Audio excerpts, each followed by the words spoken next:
Thinking of exiting your business or taking on a private equity partner to help you grow faster? BizNexus has you covered. Tap into our network of thousands of best-fit investors, acquirers, and proven M&A advisors, and we'll help you begin the relationship confidentially on your terms, your timeline. Learn more at biznexus.com.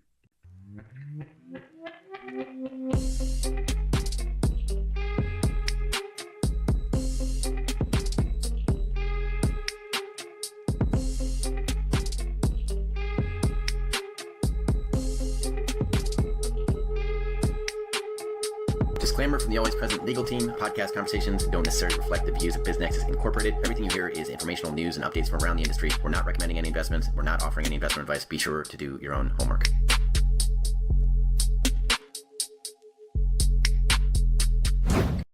When we think about companies merging, M&A, we often picture the big headlines, the handshake deals. Right, the final price tag. Exactly. But there's this critical piece, often kind of hidden, that can totally change the game: intellectual property, specifically patents. Oh, absolutely. It's huge. Understanding a target company's patents isn't just ticking a box. It can make or break the deal's value. And that's where patent due diligence comes in, right? We need to unpack this. We do. Patent due diligence, and we're drawing heavily here from information compiled by Yali Friedman PHD. It's basically a systematic review, a deep look at the company's patent assets. So not just counting them up? Not at all. It's about digging into who really owns them, how strong they are legally, are they actually enforceable, and crucially, how well they fit with the buyer's strategy. Okay. Think about it. If the ownership isn't clean, that could instantly lower the value, or worse, lead to lawsuits down the road. So checking that chain of title is like step one, non-negotiable. Right. And that's really our focus today, getting into the nitty-gritty of patent due diligence and M&A, using these insights from Yali Friedman PhD. And this is super relevant, especially if you're looking at deals in the, say, lower middle market. Yeah, that's a great point. In the lower middle market, you might have fewer resources for endless legal reviews, so understanding this upfront becomes even more critical. So what are the main goals here? Dr. Friedman's work must lay this out. It does. There are several key objectives. First, like we said, verifying ownership, making absolutely sure the target company holds clear rights, no hidden inventors who never signed off, things like that. Yeah. Then you've got to assess patent validity.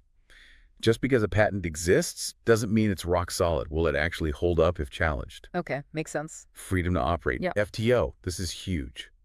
Are the target's products or services potentially infringing on other companies' patents? You absolutely need to know that. Right, you don't want to buy a lawsuit. Exactly. Imagine buying a company, launching their main product, and immediately getting hit with an injunction. Nightmare scenario, especially for smaller acquirers. And finally, there's strategic alignment. Do these patents actually support where the acquiring company wants to go? So it's a multi-step process, clearly, not just a quick check. How does it typically unfold, according to Dr. Friedman's info? Well, the process usually kicks off with preliminary preparation. This means the acquiring company needs to be really clear on its strategic goals for the IP. What do they want to do with these patents? Okay, strategy first. Yes. And then assembling the right team. You need your patent attorneys, obviously, but also technical experts who can actually understand the inventions and their value. It's a cross-functional effort. Got it. Legal and tech eyes together. Then what? Then comes inventory and categorization, basically creating a detailed list of all the patents the target owns or has applied for. Just a list. Well, more than just a list. You organize it by technology area, by country jurisdiction is key, and by legal status. Is it granted, pending, expired? This gives you a clear map of the portfolio, especially useful if the target's records aren't perfectly organized, which can happen in smaller companies. Right, getting a clear picture. Okay, so we have the map. What's next? Ownership verification. We touched on it, but Dr. Friedman really emphasizes this. You have to comb through the assignment records. Confirm the target legally owns the patents free and clear. Are there any litigants? Any licenses? Any encumbrances? Encumbrances. Yeah, like legal claims or restrictions on the patent. If that ownership chain is messy, it can force renegotiation, maybe a lower price. It's a major flag. Okay, so own it clean, but even if they own it, is it actually strong? Good question. That leads to the next stage. Validity and enforceability assessment. This is where Dr. Friedman's information points to looking at prior art. Prior art being? Basically, earlier inventions or publications that might show the patented invention wasn't actually new or was obvious. That could invalidate the patent. You also check if maintenance fees are paid, crucial for keeping it alive, and look into any litigation history. Has this patent been challenged before? How did it fare? So a patent might look good on paper but be legally weak. Precisely. And then, flipping the coin, you have the freedom to operate analysis, the FTO we mentioned. Dr. Friedman highlights this as vital. Right, making sure you don't infringe on others. Exactly. Are the target's products, the ones you're acquiring, potentially infringing on someone else's valid patents? Finding this out before the deal closes is critical. Post-acquisition infringement suits can be devastating.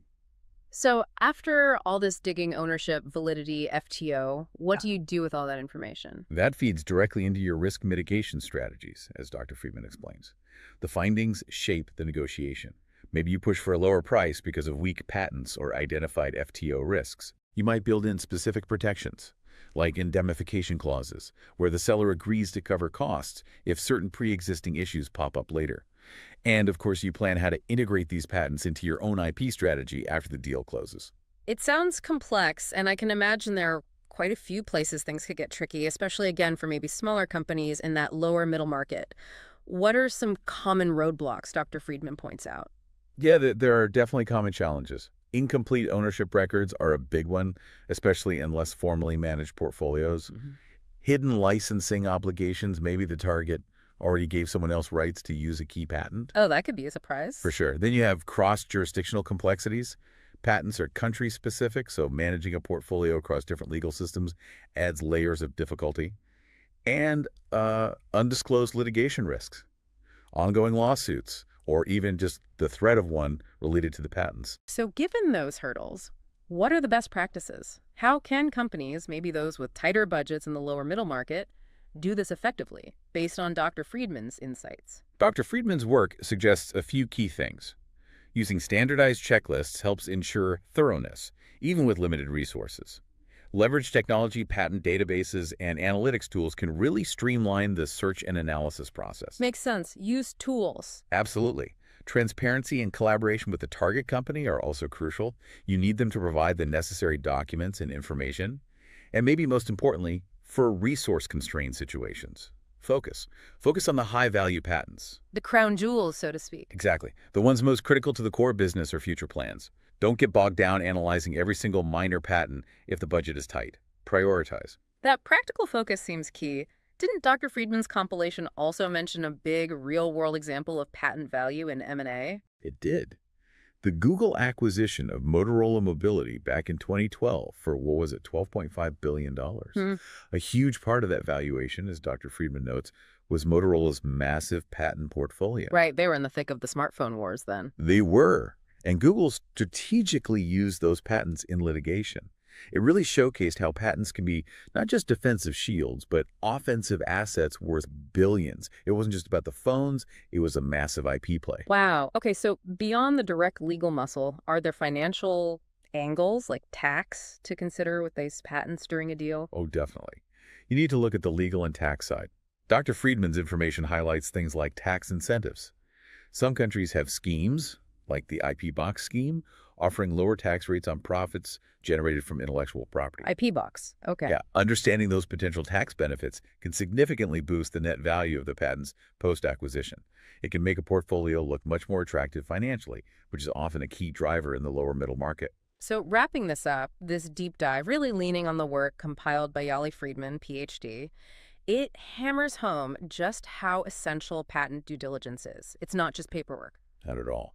It's fundamental for uncovering risks and sometimes finding hidden value, especially in that lower middle market space. And it sounds like verifying ownership and doing that freedom to operate check are maybe the most critical parts. They're certainly up there, as Dr. Friedman emphasizes.